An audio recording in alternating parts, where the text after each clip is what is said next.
Edgar in 10 quotes. Let's start the clock and see if we can get this done pretty quickly. Okay. Oh. No.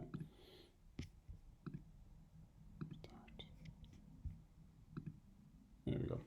Now, so Edgar is honest madam's issue. What does that mean? It means that his mother was married when she gave birth to him, which means he's the legitimate son and heir of the Earl of Gloucester, and therefore is unknowingly, the target of resentment by his illegitimate brother Edmund. Edmund describes Edgar as a brother noble, whose nature is so far from doing harms that he suspects none, on whose foolish honesty might practice his right easy. This is from that famous scene in Act 1, Scene 2, and it's an interesting little analysis of Edgar's character from his brother, who is very astute and is a good judge of character. He sees his brother as being noble, which means decent and honest and moral and all those good things. He sees his brother as harmless, and he sees his brother as honest. But that makes him weak.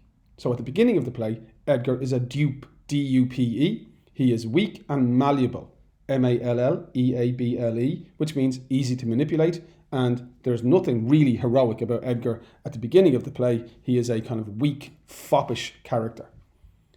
He is easily outmaneuvered by his brother. He has no idea that this plot to oust him as his father's heir is taking place. And by Act 2, he is, framed as somebody who's trying to kill his dad. And his dad, Gloucester, describes him as a murderous coward and demands that the murderous coward be brought to the stake.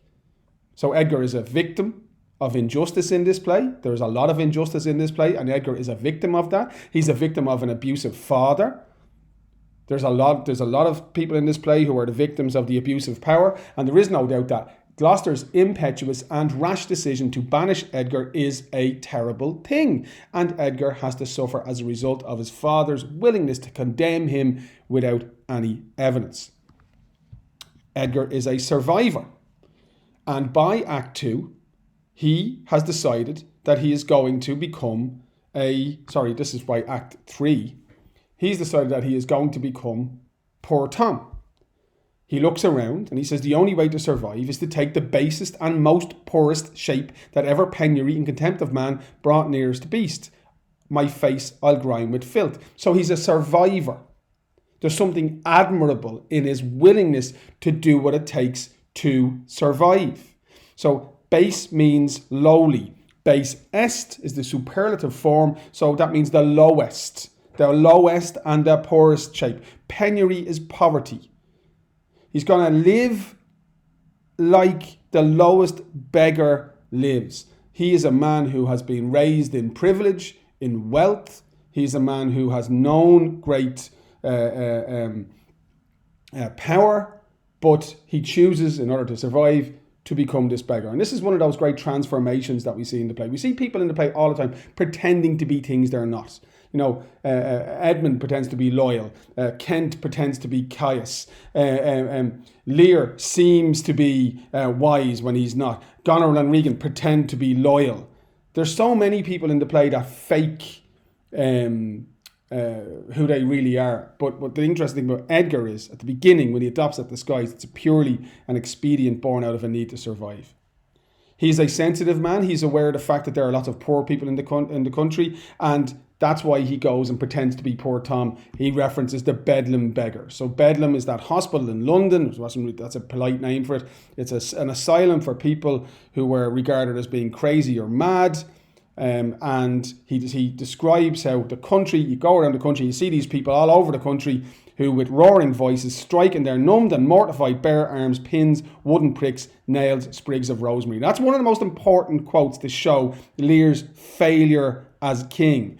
Lear was given a duty by God to serve the people in and the best interests of the people, but Lear has become so absorbed in his own self-importance that he's neglected his duty to the people. And one of the most important roles played by Edgar in the play is to bring Lear to that moment of realization, we'll see it in a moment, in which he recognizes that he has been poor is the wrong word, he has been a weak king who has not done his duty to his people.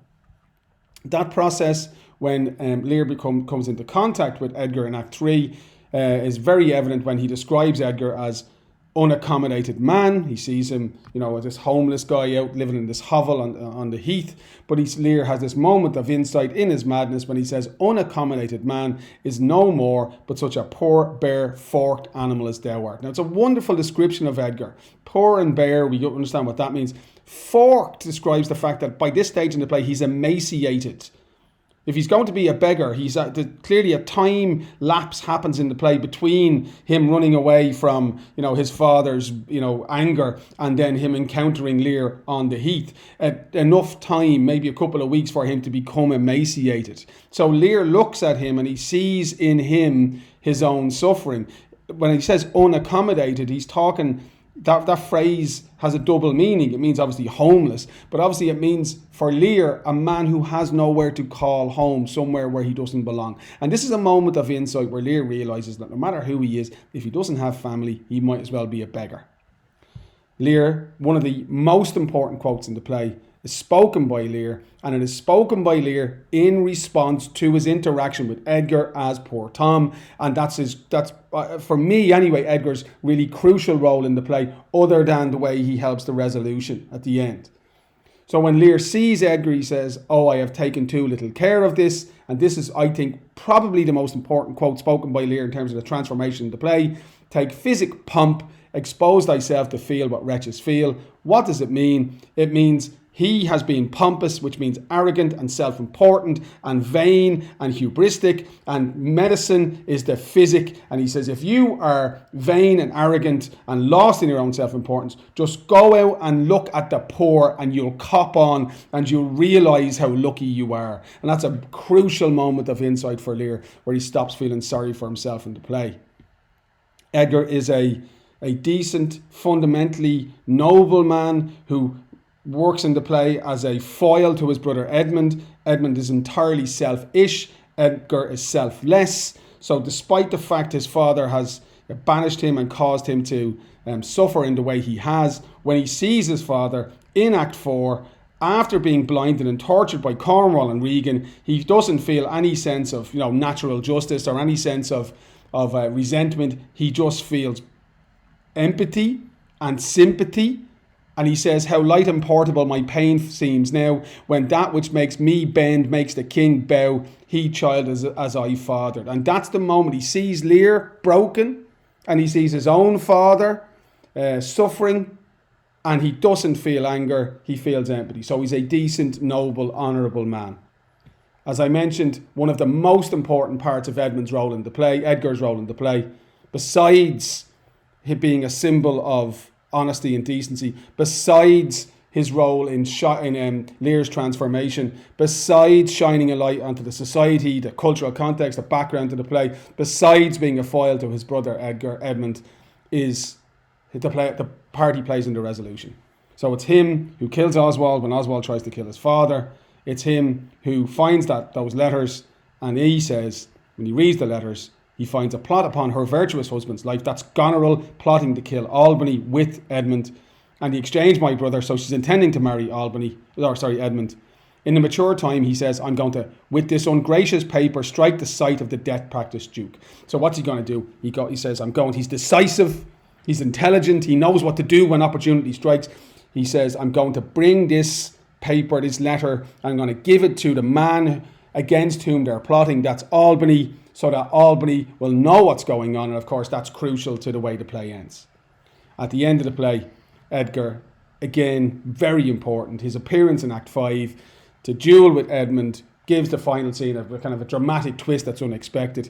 The fact that he defeats Edmund in single combat is emblematic of the victory of nobility over the ignoble or the corrupt. And then this final part where he says that if you are a sinner, you will inevitably be punished. He says the gods are just, and of our pleasant vices make instruments to play, because the dark and vicious place where thee he got cost him his eyes. He's talking about his father. He's talking about the fact that his father died. And he's talking about the fact that his father, had he not been a sinner, would not have suffered the way he did. And he's talking about Edmund deserving to die because he is a sinner.